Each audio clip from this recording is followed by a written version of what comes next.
Is APRA out to kill the home price boom? Is Wall Street fair dinkum sold off tech yesterday on rising bond yields, and today they buy tech? Are they having a lend of us or what? And is it time to dump CBA for the other banks? But which bank? I'm Peter Switzer, he's Paul Rickard, and we're mad about money.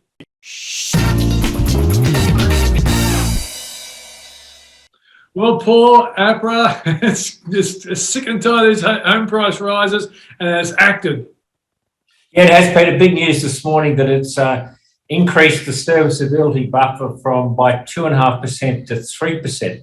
So what that means is that when banks see whether you can service or pay off a home loan, they've got to add on a margin of 3% to the current interest rate rather than 2.5%. So if they're working on, say, before an interest rate of 2%, they'll now be testing you whether you can pay off the loan at an interest rate of 5% as opposed to 4.5%. Doesn't sound like a lot, Peter, but that 0.5% is quite a big difference. And that means a lot fewer people are going to be eligible to get the same type of home loan they might have been looking at before. So that's not unexpected, but the timing is, I guess, somewhat of a surprise, and that's going to put a dampener on the home loan market.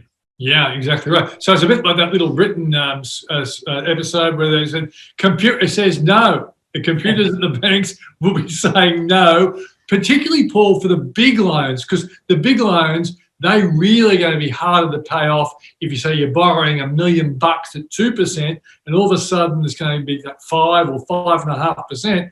That's a really big debt servicing increase, isn't it?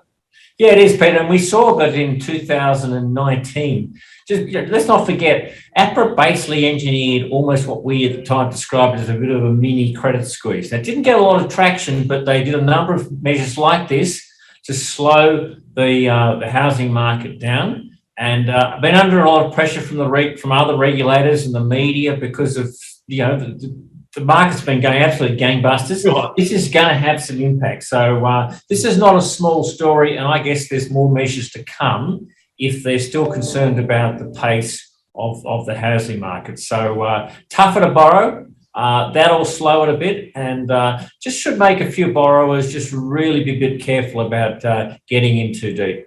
Now, Paul, you know my cynicism when it comes towards the bond market, but you always say the bond market guys are smarter than the stockbrokers. It's very nasty.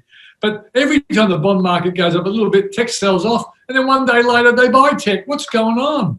Well, as I said, Peter, the equities market guys are pretty silly, right? So I can speak as both an old bond guy and an equities guy. So the bond guys are smarter, but they think they are too. They know they are. But they're not. Anyhow, look, the whole thing about the equities market, Peter, of course, is a share price is a valuation of what's coming down the track. All right, it's not about what the business is worth today. It's about what the company might make in the years ahead. And the idea with higher interest rates, of course, is that when you actually discount those earnings back into today's dollars, if you do so at a higher interest rate, they're actually worth less. Interest rates drop, they're worth more. So when bond yields go up, discounting back future cash flows is worth less in today's terms, and therefore the argument goes the share price should be worth less. Now, I reckon they're both smoking a little bit, Peter. So I think it's just a question of, the press and markets look for excuses. What we know, we've had a fantastic rise on Wall Street. We're into, you can't go on forever. Some correction was needed. Okay, there's talk about the Fed starting to taper its bond buying program. Bit of nervousness about inflation. It's time for the equities market to have a breather. And the tech market's been the strongest performer. So when you get a bit of a sell-off, it's going to be the weakest. I think it's more than that, Peter, but people will ascribe it, and this is what they're saying. Yeah, it's also, Paul, there's a rotation going on as well. That the arrival of that Merck drug made people think, okay, the success of vaccination program is going to be even better. Therefore, let's buy travel stocks. Let's buy hospitality stocks. And the banks have done well in the US as well. So it's that rotation into the reopening trade. Therefore, tech stocks get sold off. And the point you make is if tech stocks have the most and biggest potential to make profits in the future, when you hit with a higher interest rate on the discount, you lose more money because the expectation was they make more profits in the future. So it is understandable, but still, I do think they have a lend of us. Final, Paul, CBA You're coming out, you've been a big CBA man, you work for CBA, you started ComSec for CBA, you're a big CBA man, but you're saying dump CBA for which bank? Well, I'm not saying quite dump CBA, but what I am saying, because it is the best bank, Peter, but what I'm saying, it's now got so expensive relative to the other major banks. And the bit that's really propelled over the last month is the buyback, okay? So the buyback, they've taken about 4% of their shares out of the market. A lot of people like you and I, Peter, have sold into the buyback. We're buying some of those same CBA shares back on market.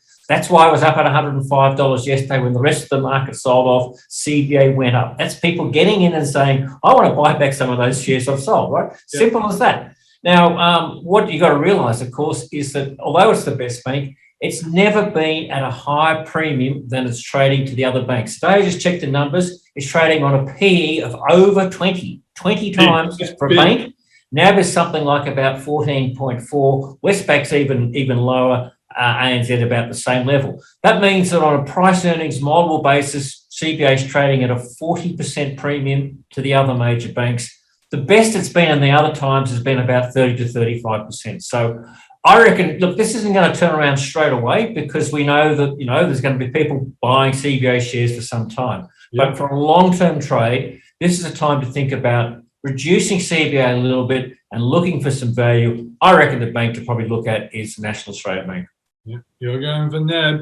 Well, I reckon the real struggle has been Westpac. It could be a surprise package, but I think when you think about it, Paul, 2022 should be a much better year for business, and NAB is the biggest business bank, so it probably will do well as a consequence of that. I'm Peter Switzer, he's Paul Rickard, and we're mad about money.